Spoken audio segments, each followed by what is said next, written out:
All right, well, we got a bunch of things to talk about here. Let's start with what's happening with the transition. The headline here on Axios reads, "Behind the Curtain, Trump's liberal cabinet."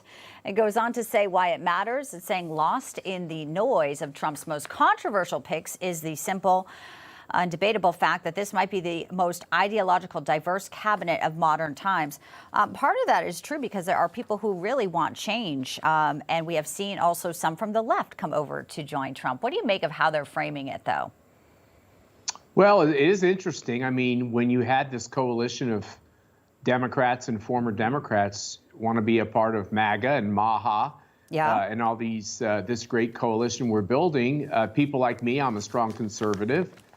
We have to be open to the idea that if we want to capture the hearts and minds of the American people, we have to try a new and different way. And part of that way is also a lot of union support, a lot of support from African Americans, Hispanics, people with a diverse view on a multitude of questions, but they believe that America is something worth fighting for. They want the military to be strong. They want us to respect cops, put families back and parents back in charge of raising their kids. These are the fundamentals that brought this diverse coalition together. And, you know, we showed that poll. People are really approving of the picks. And one thing that's getting a lot of headlines is DOGE, of course, which is now getting to have collaboration with real members of Congress, too. So if there was some talk from the left beginning, like, how are they going to do this? Oh, it's happening. Marjorie Taylor Greene, who will lead a parallel DOGE effort. We know Joni Ernst over in the Senate will be doing some as well. You know, but they're talking about, she's saying they can cut federal aid to those sanctuary cities where we know people are already trying to not comply with deportations. And I loved this, talking about slashing the NPR budget, Matt, because why should taxpayers anymore fund propaganda? We all recall this. Let's play it one more time to refresh the memories. This is the NPR CEO at a TED Talk in 2021. Seeking the truth and seeking to convince others of the truth isn't necessarily the best place to start. In fact, I think our reverence for the truth might have become a bit of a distraction that is preventing us from finding consensus and getting important things done.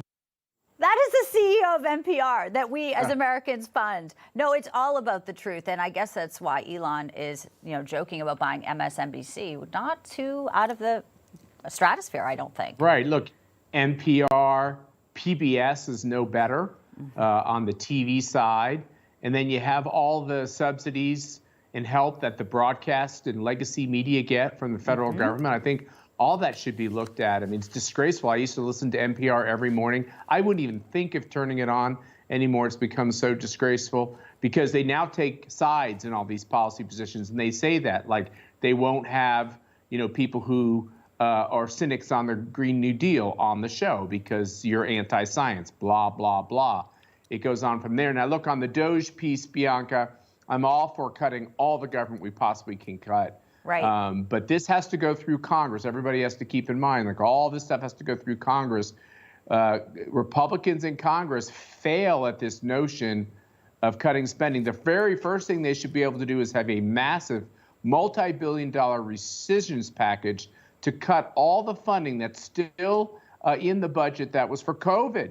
And all this money that was for the Green New Deal from Biden. They should start there. Let's see if these Republicans are serious this time. I also love the fact that people who are working remote, they might actually just drop off and deselect themselves, that they actually have to go into an office and work like all the rest of us hardworking folks who come in.